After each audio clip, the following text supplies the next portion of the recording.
1924, l'État, à l'époque, s'est aperçu que l'artisanat disparaissait. Il y avait une très grosse industrialisation à l'époque et les artisans avaient quitté un petit peu leur village ou autre, ou leurs échoppes ou leurs petits ateliers pour aller dans l'industrie. C'est pour ça qu'il a fallu anoblir un peu le travail manuel parce qu'il n'y avait pas de diplôme supérieur, il n'y avait pas de diplôme vraiment qui existait pour les manuels, pour les gens qui avaient un travail dans l'artisanat. Donc il a fallu faire un concours pour que les artisans de divers métiers se mesurent les uns les autres et désigner les meilleurs des meilleurs. Et puis notre association, en 1929, eh bien, pour rassembler tous ces diplômés des concours MOF de tous les métiers, il a fallu créer notre association qui, depuis 1929, rassemble tous les diplômés meilleurs de France de tous les métiers et de tous les âges.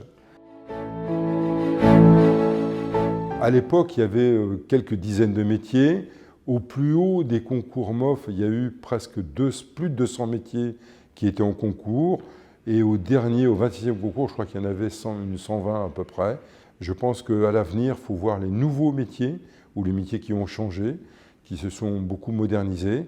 Les métiers de bouche, c'est les métiers qui sont le plus en communication avec le grand public, mais ça représente 10 à 15% des meilleurs ouvriers de France. Mais le plus grand des métiers meilleurs ouvriers de France, c'est le bâtiment, les métiers d'art.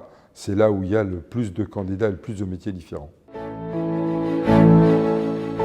Comme c'est un concours d'État, c'est un concours diplômant, et ce concours d'État doit être ouvert à l'ensemble des gens qui, sur le territoire français, veuillent s'inscrire au concours. Donc, depuis quelques années, nous avons le bonheur d'avoir des étrangers. Alors, dans le monde entier, les meilleurs ouvriers de France sont très reconnus, très appréciés. C'est un concours unique en son genre, oui, bien sûr.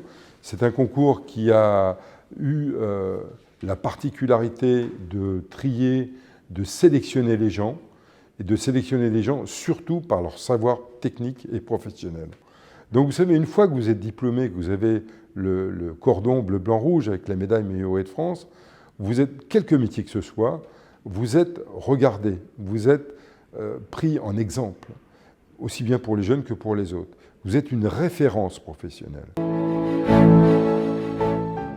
On dit meilleur ouvrier de France parce que c'est un titre et on ne peut pas le changer. Mais on voit de plus en plus de femmes meilleurs ouvriers de France qui s'inscrivent dans des métiers où on ne les attendait pas, surtout les métiers du bâtiment.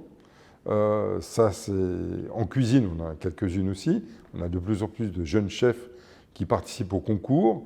Alors, je ne vais pas vous dire qu'il y a la parité, parce qu'il y a des métiers, ça serait quand même difficile, mais on y vient de plus en plus, bien sûr. Le président de la République française est nommé meilleur ouvrier de France honoris causa. Alors, c'est un peu bizarre, parce que c'est lui qui signe son propre décret. C'est un peu compliqué, mais bon, c'est comme ça.